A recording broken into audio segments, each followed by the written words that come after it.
Hello guys, so sa mga oras na ito ay gutom na po kami. Wala pong makakainan dito po sa school. Kaya naman napagplanuhan namin na pumunta sa Kambingan. Kaya tara, samahan niyo po kami.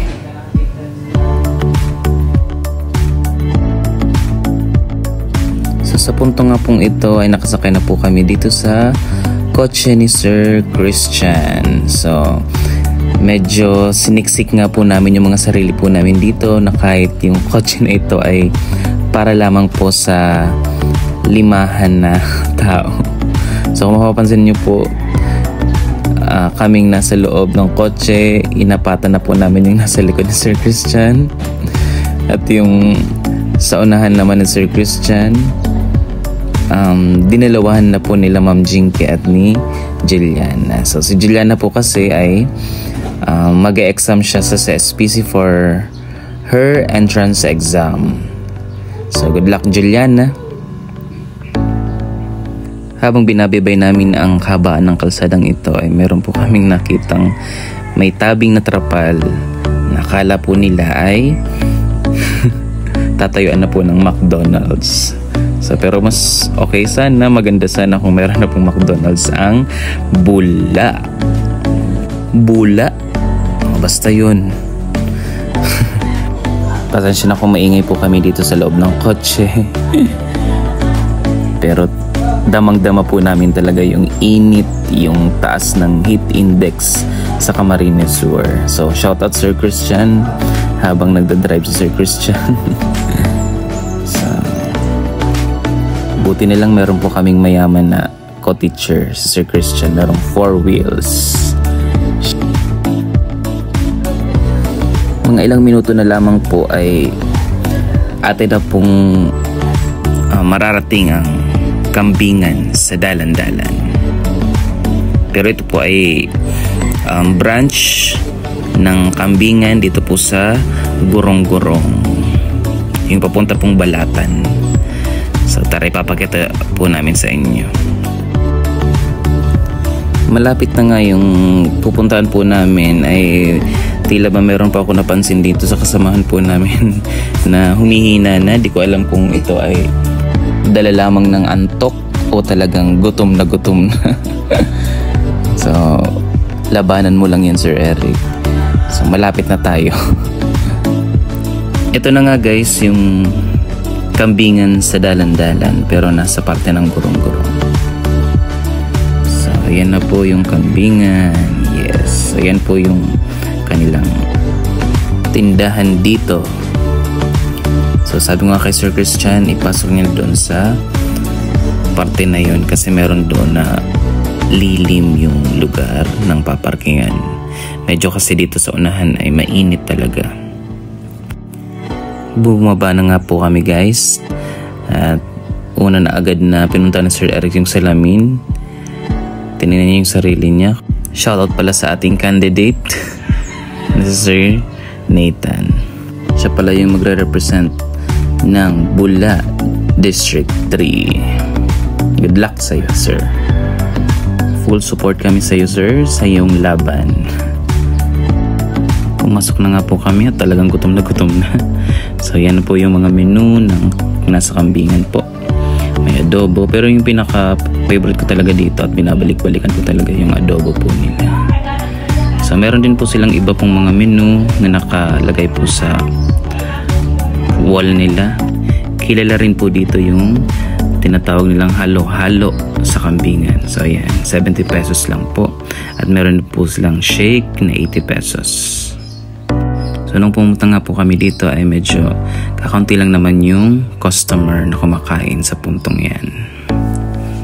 So naghanap nga po kami ng pwesto na talagang mapresko kasi napakainit po talaga. At sinerve na nga po sa amin yung aming in-order na ulam at kanin. So ayan. Kaya naman hindi na po kami nagpaligoy-ligoy pa na kumain kasi nga po talagang gutom na po kami.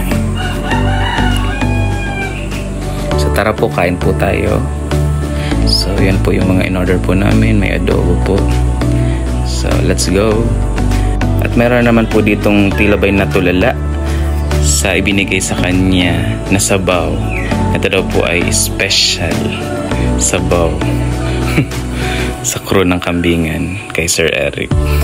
At ilang sandali lang po ay sinerve na nga yung aming in-order na halo-halo. Pero ako po dyan ay iba yung in-order ko at hindi halo-halo. Sila pong 5. Yan, yung halo-halo po nila yung in-order. Pero ako, nag-shake lang po ako dyan. Tapos na nga kami ditong kumain at talaga namang kitang-kita naman Sir Nathan na busog na inimas-imas na yung kanyang tiyan. So ayun na nga po kami, tumayo na kasi nga po aalis na po kami. Pupunta ulit sa school. So salamat po kambingan. Sa uulitin po.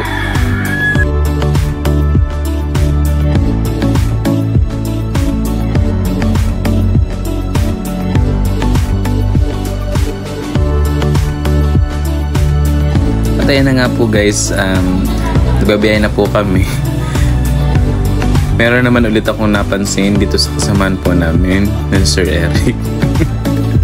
Na tila ba po ay nangihina. Hindi mo alam kung anong problema. Sa upuan ba?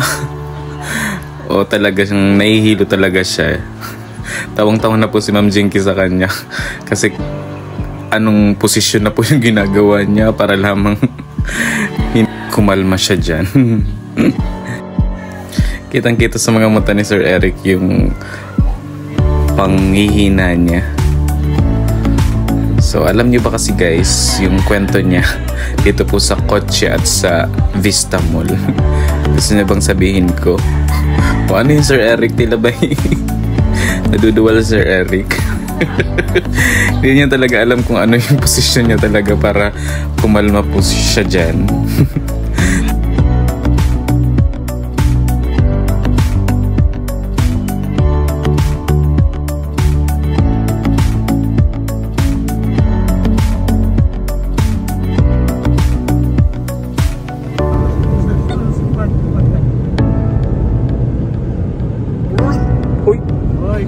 Nice one ang driver.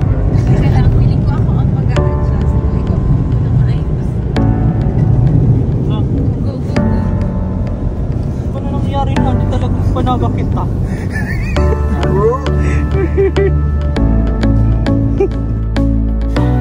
At nadaanan nga po namin yung 11th Earth na gustong-gusto rin po ni Sir Eric na mag-swimming.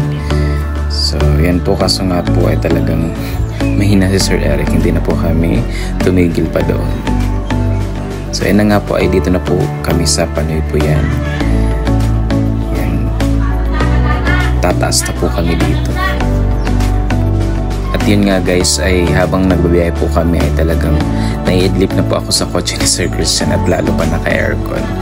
So, yun talaga kapag pagkatapos mo kumain, ang sarap-sarap na matulog. Ayan. Lalo pa yung panahon talaga ay napakainit. Delikado talaga yung init kapag lumabas kayo sa ganitong oras. At ito na nga po guys, ay nakabalik na po kami dito po sa eskwelahan. So thank you Sir Christian sa iyong service. God bless.